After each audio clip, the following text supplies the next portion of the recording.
Nesse ponto eu tenho certeza de que todo mundo por aí já assistiu todos os episódios lançados de Demon Slayer. Mas será que você notou todos os pequenos detalhes escondidos nesses episódios? Por exemplo, você notou um segredo escondido nessa cena? E nessa aqui?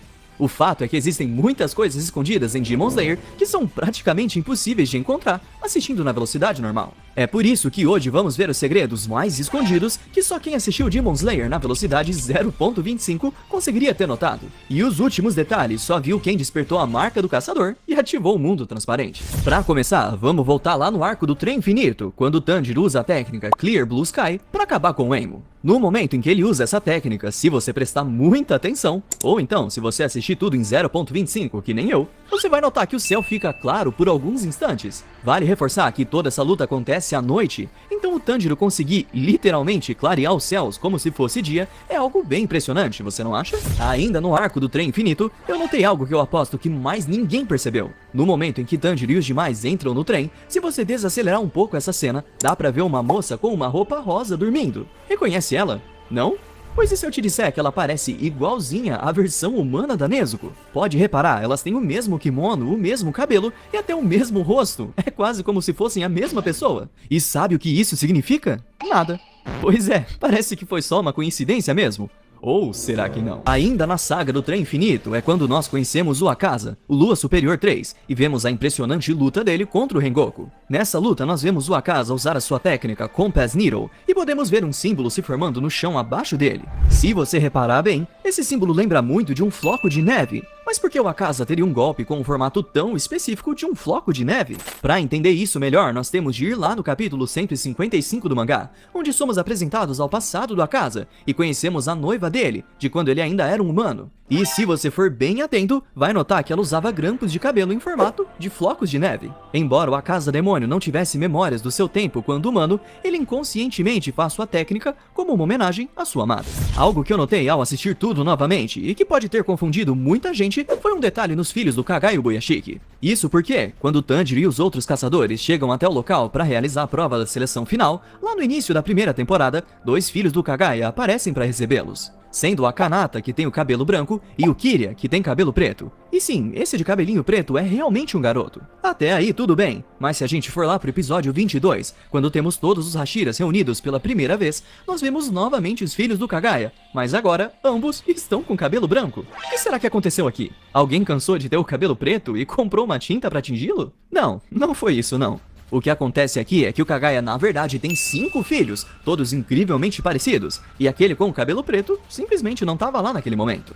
Ainda na primeira temporada, mas agora no episódio 25, nós conhecemos a Kanai Kocho, que foi a Hashira da Flor. Infelizmente, ela não está mais viva na história, mas se você reparar bem no design dela, pode perceber alguns detalhes bem legais. Por exemplo, a jaqueta dela é a mesma usada pela sua irmã, a Shinobu Kocho, enquanto que a sua presilha de cabelo é a mesma usada pela Kanao Tsuyuri. Bem legal as duas manterem vivo o legado da Kanai, não acha?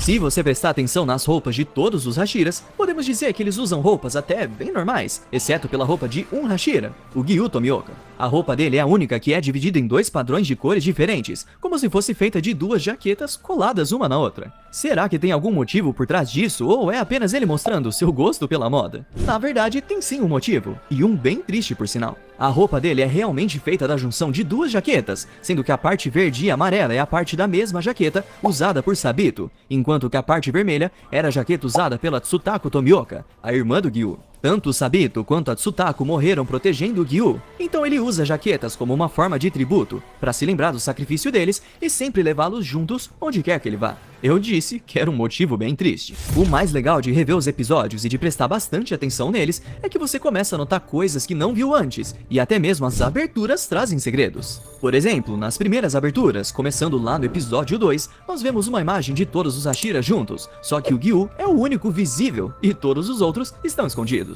Isso acontece porque nesse momento o único pilar que nós realmente conhecemos é o Gyu. Mas aí lá no episódio 20 nós conhecemos a Shinobu, e então ela também passa a ficar visível na abertura. E nos episódios 22 e 23, a abertura muda novamente, deixando cada vez mais Hashiras visíveis à medida que vamos conhecendo eles nos episódios. Esse é um detalhe bem legal, que mostra o quanto o pessoal estava investindo no anime, sempre revelando as coisas pra gente um pouquinho de cada vez. Durante o arco do Distrito do Entretenimento, tem uma cena onde o Gyutaro começa a humilhar e xingar o Tanjiro de tudo quanto é tipo de nome. Mas e se eu te falar que, na verdade, o Gyutaro estava usando contra o Tanjiro exatamente os mesmos xingamentos que os cidadãos da vila costumavam usar contra ele quando ele era apenas uma criança? Pois é, por mais que o Gyutaro tenha feito coisas imperdoáveis, quando conhecemos o passado dele, vemos que ele sofreu bastante também. E ali ele estava exatamente replicando contra o Tanjiro tudo que ele já sofreu durante a sua vida. Bem triste, se você for parar pra pensar. Pra essa próxima aqui, eu vou pedir pra vocês prestarem muita atenção, ok?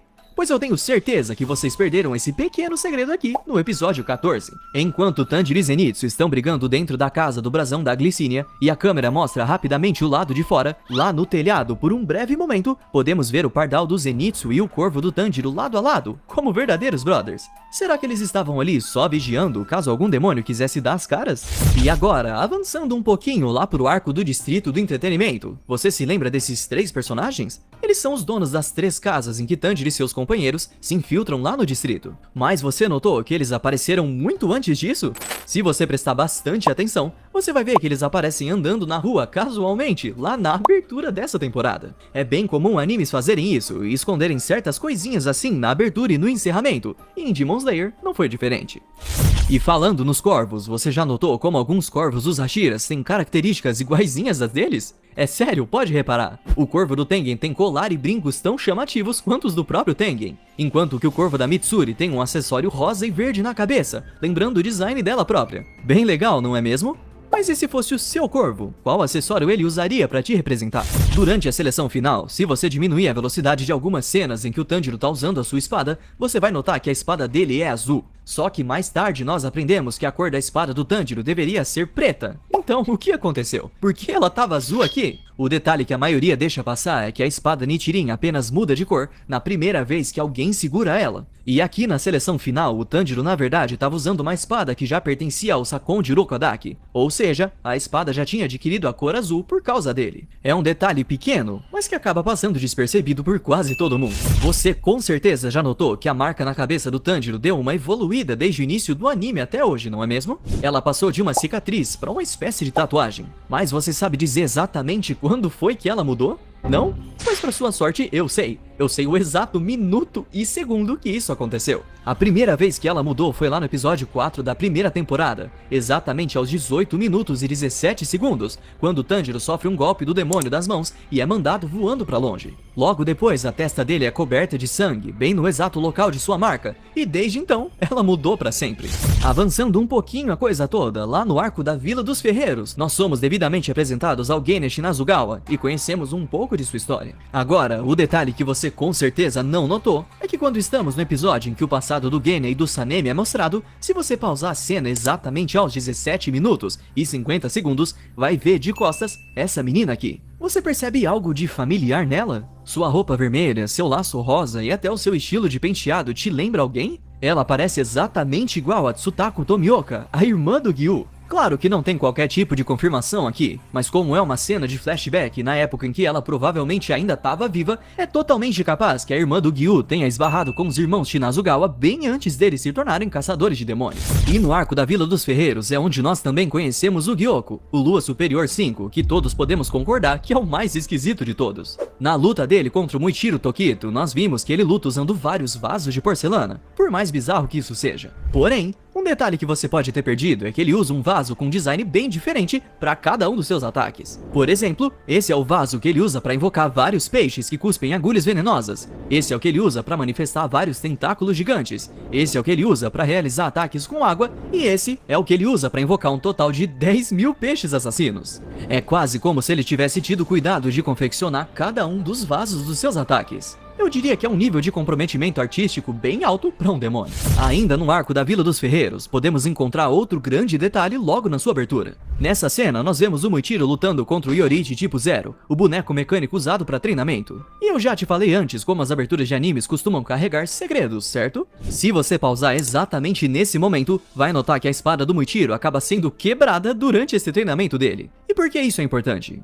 Porque no anime apenas ficamos sabendo que a espada do Muichiro se quebrou num momento fora da tela, sem nos mostrarem como isso aconteceu. Mas, pra quem prestou atenção na abertura, isso acaba não sendo nenhum grande segredo, pois ficou sabendo exatamente como e quando a espada dele se partiu. Além do Gyoko, na Vila dos Ferreiros, nós também conhecemos o Zohakuten, a manifestação do ódio do Hantengo, a Lua Superior 4. Que o Zohakuten é o clone mais poderoso do Hantengo e que ele é a fusão de todos os outros clones anteriores, isso eu tenho certeza que você já sabe. Mas você notou como as roupas do Zohakuten são uma combinação das roupas de todos os outros clones? Por exemplo, suas mangas longas são as mesmas do Aizetsu. Aqueles enfeites roxos pendurados atrás de sua cabeça, que parecem fitas, são iguais aos que o Orochi carrega na cintura. Já sua calça é coberta por um pedaço de pano com um padrão ondulado que lembra muito o kimono do Sekido. É como se ele tivesse pegado um pedaço de pano de cada um e reaproveitado para fazer sua própria roupa.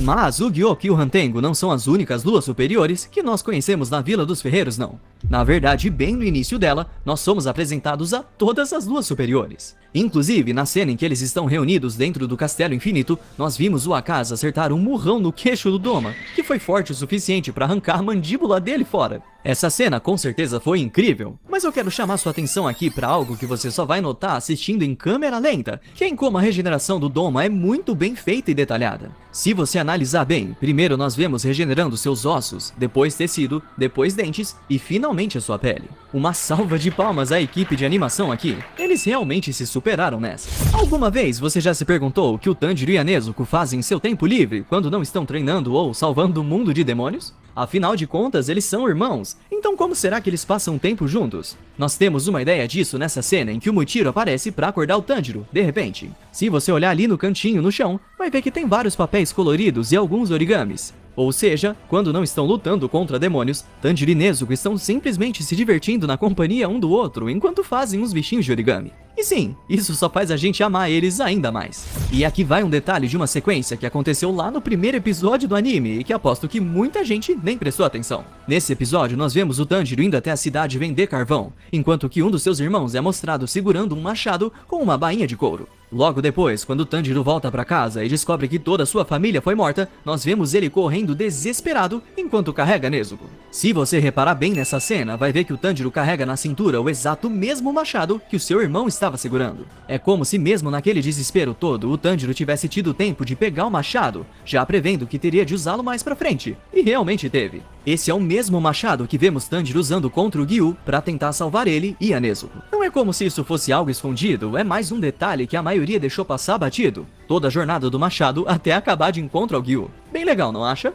Ainda no primeiro episódio, bem no início dele, quando o Tanjiro tá carregando a Nezuko nas costas, se você prestar atenção nas pegadas que vão ficando na neve, elas estão um pouco irregulares demais. São pegadas muito fundas e muito arrastadas, bem diferente do que seria uma pegada normal na neve. Então, o que será que aconteceu aqui? Será que a equipe de animação finalmente cometeu um erro? Na verdade é o contrário, pois isso tá longe de ser um erro, mas é um acerto enorme. O que acontece aqui é que o Tanjiro já estava carregando a Nezuko pela neve por um longo período de tempo, e por isso ele já estava muito cansado. Nisso, suas pegadas não tinham como serem certinhas, pelo contrário, ele estava praticamente se arrastando ali na neve, pois não tinha força suficiente para levantá-las todas as vezes. E era exatamente por isso que as marcas na neve estavam assim, em vez de estarem como marcas normais de pés. Até quando a gente acha que é um erro, na verdade é um grande acerto.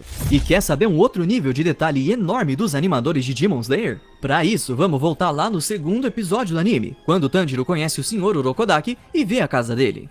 Se você reparar bem, vai ver que tem várias pedras colocadas no telhado da casa dele. São tantas pedras que não é possível que elas estejam ali à toa, tem de ter um motivo por trás.